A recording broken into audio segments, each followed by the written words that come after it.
बिस्मिल्लाहिर्रहमानिर्रहीम। नाज़रीन, मेरा नाम है मोहम्मद आसिम सिद्दीक। मेरे साथ है senior investigative reporter journalist Sattar Khan साहब। नाज़रीन, आज का जो टॉपिक है वो बहुत ही इंपॉर्टेंट है। आज हम डिस्कस करेंगे कि हमारी जो मूवीज़ हैं, हमारे जो ड्रामाज हैं, उसके अंदर हमें जो स्क्रिप्ट और जो हिस्ट्री बताई जाती है वो कितनी डिस्टॉर्टेड होती है। मूवी बनाते हुए या कोई भी ड्रामा रिकॉर्ड करते हुए आपको इस चीज़ का ख्याल रखना पड़ता है कि वो फैक्ट्स और फिक्शंस दोनों को दूर रखे। अभी एक वेब सीरीज़ हीरा मंडी के नाम से नेटफ्लिक्स के ऊपर टॉप 10 के अंदर आ रही है और बड़े अच्छे उसके व्यूज़ आ रहे हैं इंडिया के अंदर, पाकिस्तान के अंदर और हमारे रीजन के जितने भी लोग हैं जो इनको अंडरस्टैंड कर, इवन यूरोपियन कंट्रीज़ के अंदर भी उसकी बहुत अच्छी रीच आ रही है। ये जो मूवी और जो वर्ड हीरा मंडी है, ये पाकिस्तान के अंदर अगर आप देखा जाए तो लाहौर में एक इलाका है टकसाली गेट, उसके पास एक एरिया जिसको हीरा मंडी कहा जाता है, जो कि लाहौर में रहने वाले तकरीबन सभी लोगों को पता था और पाकिस्तान के अंदर भी। बट इसकी डिटेल हम जानेंगे खान साहब से कि ये हीरा मंडी कब वजूद में आई, ये क्या है, और इस मूवी के बारे में भी डिटेल जानेंगे। Khan Sahab, welcome to the show. Thank you. अच्छा, ये लाहौर की हीरा मंडी जो है जी, अच्छा, इसको अरूज जो मिलता है वो ये कई जगहों पर ना ये डिस्टॉर्टेड आपने बात की कि फैक्ट्स को और फिक्शन को साथ लेके चलना, फिल्म बनाना, ये बड़ा मुश्किल सा काम हो जाता है। ये संजय लीला बंसाली ने हीरा मंडी फिल्म एक बनाई, वेब सीरीज़ है ये।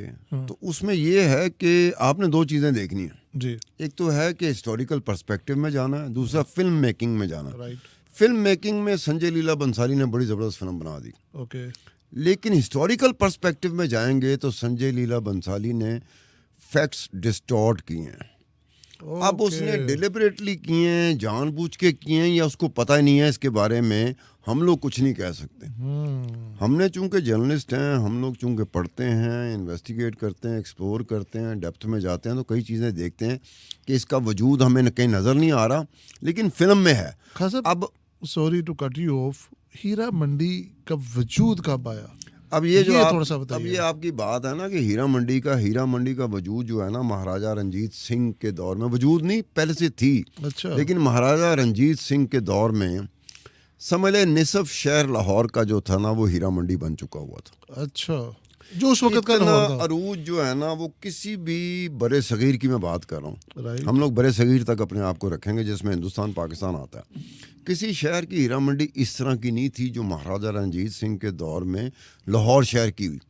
वजह इसकी बहुत सारे जो मुसन्निफीन हैं, जो लिखते हैं, जो तारीख़ लिखते हैं, बहुत सारी वजूहात में एक बड़ी वजह जो कि जिस पे आता है कि ये कन्विंसिंग है, वो वजह ये रही कि लाहौर शहर गुजरगाह रहा है गैर मुल्की फ़ौजियों का, राइट, चाहे वो खैबर पार से आए, चाहे सिंध से आए, चाहे किसी भी जगह से आए। पड़ाव उनका जो होता था ना, पहला पड़ाव वो लाहौर शहर में होता था। राइट, अब लाहौर शहर में जब पड़ाव होता है, एक बात तारीखी तौर पे कही जाती है कि कोई भी शहर अगर किसी गैर मुल्की फ़ौजियों की जद में आए जी, तो उसकी दौलत भी लुटती है और उसकी असमत भी लुटती है। वाह, फातहीन हीरा मंडी बनाते हैं, आबाद करते हैं, और मफतूहीन जिन पे कब्जा होता है ना, वो कस्बियाँ जनते हैं। यानी कि फातहीन ने सर्विस लेनी होती है, मफतूहीन ने जिन पे कब्जा होता है ना, सर्विस देनी होती है। ओके, तो इस हवाले से लाहौर का ये रहा कि ये चूंकि गुजरगाह इस तरह की थी कि फौजियों का पहला पड़ाव लाहौर में होता था।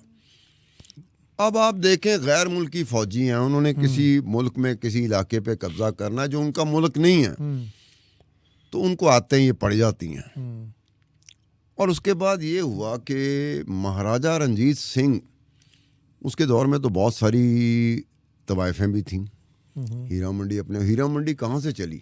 पुरानी अनारकली आप जहन में रखें, लाहौर की पुरानी अनारकली, ये है शुरुआत हीरा मंडी की। अच्छा, पुरानी अनारकली से निकलती हुई नई अनारकली, फिर रसाला चौक, फिर लोहारी दरवाज़ा, अच्छा, फिर हकीमाना बाज़ार, फिर शेखुपुरिया रोड, ये इस तरह से फैला है कि हीरा मंडी के ऊपर जब एक वक्त था, वो कहते थे कि दरिया रावी, हीरा मंडी की दास्तान ऐसे ही है जैसे बूढ़े रावी की उम्र के बराबर हीरा मंडी की दास्तान। बहुत खूब कहा सर। लेकिन अभी अगर आप देखा जाए, जो हमने अपनी होश में सुना, पढ़ा, देखा, तो हमें तो यही बताया गया कि ये टकसाली गेट के पास जो इलाका है यही वो है। तो ये अब तो सुकड़ गया, अब सुकड़ के वो टकसाली गेट तक पहुंच गया। वरना पहले पुरानी नारकली, क्योंकि नारकली भी अपने वक्त में एक तवाइफ थी। अच्छा, बिल्कुल अब उसकी बैकग्राउंड में जाके बहुत सारी और चीज़ें निकलेंगी। सही। तो पुरानी नारकली से ये कहानी शुरू हुई थी और फिर फैलते फैलते वो चलेगी। अब महाराजा रंजीत सिंह के हवाले से ये है, उसकी 2 शादियां तवाइफ से हुई थी राइट। और दोनों मुसलमान तवाइफें थी। अच्छा। पहली जो तवाइफ थी, मोरा उसका नाम था, राइट। वो दाद दरबार जाती थी, अच्छा। बाकायदा हाजिरी देती थी। ये तवाइफों का एक राह एक ज़हन में रखिएगा कि हमारे कई सुनने वाले, देखने वाले ना, तवाइफों का नाम आता है तो बड़ी अजीबोगरीब तरीके से देखते हैं। राइट। तवाइफों में सलीका ज़रूर था, तहजीब ज़रूर थी। ये एक अपनी जगह पर बात, एक अटल हकीकत। तो जो वो मूवी के अंदर, जो वेब सीरीज के अंदर भी बताया गया है, उसी चीज को ही नरेट किया गया है। नहीं, उससे मैं इख्तलाफ करूंगा। उसकी वजह यह है कि लाहौर की हीरा मंडी, जो संजय लीला बंसाली हीरा मंडी में जो हीरा मंडी दिखा रहा है ना, जो कल्चर दिखा रहा है, वो लाहौर हीरा मंडी का कल्चर नहीं था। अच्छा। वो लखनऊ हीरा मंडी का कल्चर है। ओके। लखनऊ में जिस तरह की तवाइफें होती थीं, वो उसने लाहौर की हीरा मंडी में दिखा दी। दोनों कल्चर में फ़र्क है। जैसे कि अपनी फिल्म में हीरा मंडी में जो वेब सीरीज़ है, जी जी, उसमें संजय लीला बंसाली दिखा रहा है नवाब एक वसीम। अब नवाब होते हैं लखनऊ में, लाहौर में नवाब नहीं थे, ना कभी रहे हैं। लाहौर में कौन होता है? जागीरदार होता है, जिमीदार होता है। ओके। जागीरदार, लाहौर का जागीरदार, जिमीदार, उसका लबो लहजा बिल्कुल डिफरेंट होता है, तिखा होता है थोड़ा। तो खासा ये पहले भी, ये 1947 से पहले भी जागीरदार जिम्मेदारी थे, कभी नवाबों का दौर नहीं रहा यहाँ पे। यहाँ पर अब ये हुआ है कि अंग्रेज़ों को हम किस किस हवाले से याद करें। बहुत सारी चीज़ें ऐसी होती हैं जो आपको और मुझे तकलीफ़ इसलिए दे सकती हैं कि हमारे बड़ों में वो ज़मीनें तकसीम नहीं हुई, जो औरों के बड़ों में तकसीम हो गई थी और अंग्रेज़ उसके पीछे था। राइट। अगर हम में भी होती, आसम साहब, आपकी ज़मीन, हमारे पुरखों की ज़मीनों में अगर वो इजाफा कर दे तो हम भी ना बोल रहे होते। सही सही। तो ये था कि ये तिखा था लाहौर का जो जागीरदार ज़मींदार जो हीरा मंडी जाता था। राइट। इसका तिखा था, इसका सकाफत के साथ, तहजीब के साथ, शेर व शायरी के साथ, अदब के साथ वो ताल्लुक़ नहीं था जो लखनऊ के नवाब का था। ओके। अब संजय लीला बंसाली हमें क्या दिखा रहे हैं? वो कल्चर सारे का सारा वो दिखा रहे हैं। जितने भी उसमें करैक्टर हैं, जितने भी रोल हैं हीरा मंडी में, वो सारे के सारे लाहौर की हीरा मंडी के तवाइफ को नहीं रिप्रेजेंट कर रहे। वो कल्चर दिखा रहे हैं लखनऊ का। अब मोस्ट प्रॉब्ली ये हो सकता है कि संजय लीला बंसाली पे ना पाकीज़ा, मुरावजा अदा, इस तरह की फिल्मों का असर ऐसा हुआ कि उसे पता, उसे film, he knows film making. Sanjay Leela Bhansali जानता है फिल्म बनाई कैसे जाती है। ओके। उसको पता था। और ये भी मुझे है कि वो हिस्ट्री को जब डिस्टॉर्ट कर रहा था फिल्म बनाते हुए, उसको पता होगा कि मैं हिस्ट्री को कर आपका रहा हूं। ये कहना है कि 200 करोड़ की वेब सीरीज बनाई गई है और उन्होंने हिस्ट्री के ऊपर कोई इतना काम नहीं किया, या उन्होंने जानबूझ के इसको डिस्टॉर्ट किया? देखो, फिल्म मेकिंग, अब बंसाली प्रोडक्शन है, बंसाली म्यूजिक है। संजय लीला बंसाली के कैरियर में ऐसी फिल्में हैं जिन्होंने कंट्रोवर्सी को जन्म दिया। लाइक पद्मावत।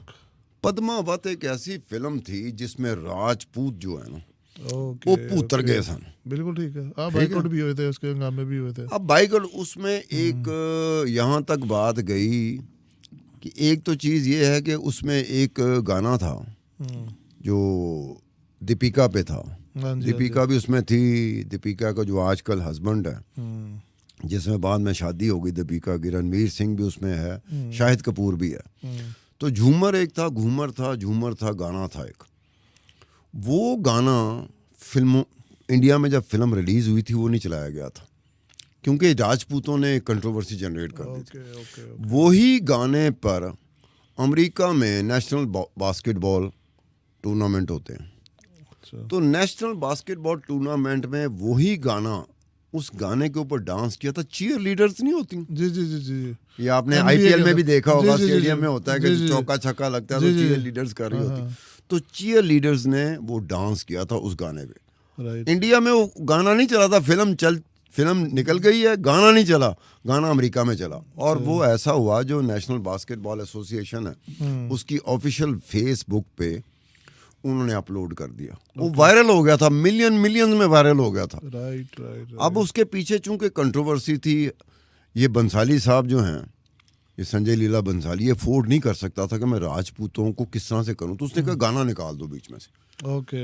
उसने गाना निकाला, गाना चला अमेरिका में, वहाँ वो वायरल हो गया गाना। तो खान साहब ये ultimately back to this movie, ये वेब सीरीज के ऊपर आप आते हैं, बहुत ज़बरदस्त इसकी फॉलोइंग आ रही है अभी तक। आप टॉप 10 के अंदर देखें ना तो नंबर 1 या नंबर 2 के ऊपर ये होती है, और for last couple of weeks ऐसे ही चल रहा है। अगर एक डायरेक्टर प्रोफेशनली बात करते हैं, वो हिस्ट्री को डिस्टॉर्ट करके बता रहा है, तो क्या ये प्रोफेशनली क्राइम नहीं है? अब इस पे थोड़ा सा ये होता है कि जो फिल्म मेकिंग होती है, हमें भी पता है, मुझे भी पता है कि फिल्म देख रहा हूँ, मुझे भी पता है मैं ड्रामा देख रहा हूँ, आपको भी पता है आप फिल्म देख रहे हैं, आपको भी पता है आप ड्रामा देख रहे हैं। हमें पता होता है कि हम फिल्म देख रहे हैं, हमें पता होता है हम ड्रामा देख रहे हैं। इसमें गुंजाइश निकल आती है, लेकिन इस तरह गुंजाइश नहीं, जैसे मिसाल के तौर पर इसकी मैं गुंजाइश नहीं देने को तैयार, या इतना अलाउंस मेरे जैसा बंदा देने को तैयार नहीं है, आप भी नहीं दोगे, कि लाइब्रेरी दिखाते हैं, मेरे जहन में आ गया। एग्जैक्टली। अब लाइब्रेरी क्या दिखाते हैं, हीरा मंडी में एक लाइब्रेरी दिखाई हुई है। लाइब्रेरी मरकज़ होता है, इन ए वे मरकज़ है किस चीज़ का, आज़ादी के लिए, अंग्रेज़ों की ग़ुलामी से आज़ादी के लिए एक बाकायदा तहरीक चल रही है, और वो प्रिंसिपल कॉन्ड्यूट है लाइब्रेरी। लेकिन लाइब्रेरी में जो किताबें रखी गई हैं, कमाल है, ये गलती हो जाती है। संजय लीला बंसाली ने उस लाइब्रेरी में जो किताबें रखी हैं वो तो छपी ही 2000 के बाद है, और ये फिल्म तो है 1920 और 1940 के दरमियान की हीरा मंडी दिखाई है। उसमें एक पीरे कामल है किताब, जो उमैरा अहमद उसकी मुसन्निफ है, और एक जॉन एलिया की किताब है फरनूद। अब ये दोनों किताबें तो 2000 में आगे छपती हैं, यानी कि 40-50 साल बाद छपती हैं। तो 1920 और 40 में ये किताब उस लाइब्रेरी में कैसे दिखा सकते हैं आप? देखे ना। अब ये था, हमारे एक प्रोफेसर दोस्त है उर्दू अदब के, बाकर शाह साहब, उसको भी मैंने कहा था, मैं कहा शाह जी ये दसो कि इस तरह, वो कहते हैं कि ये लाइब्रेरी दिखाई गई, डायरेक्टर ने कहा कि इस फिल्म में लाइब्रेरी होनी चाहिए, लाइब्रेरी में एक तवायफ आती है, लाइब्रेरी का इंचार्ज होता है, वो उसके ज़रिए वो सारा कुछ काम हो रहा होता है, सारे तहरीक के जो लोग होते हैं उसके पीछे होते हैं, और लाइब्रेरी कोई ख़ास किस्म का उन्होंने एक फैसिलिटेट करती है लाइब्रेरी तहरीक के लिए। लेकिन उस लाइब्रेरी में आप किताबें तो वो रखो जो 1920 और 40 के दरमियान छपी थी। अब ये गलती हो जाती है डायरेक्टर साहब से, और इसमें ये यहाँ पे वो थोड़ा होमवर्क जो है उनका कम है।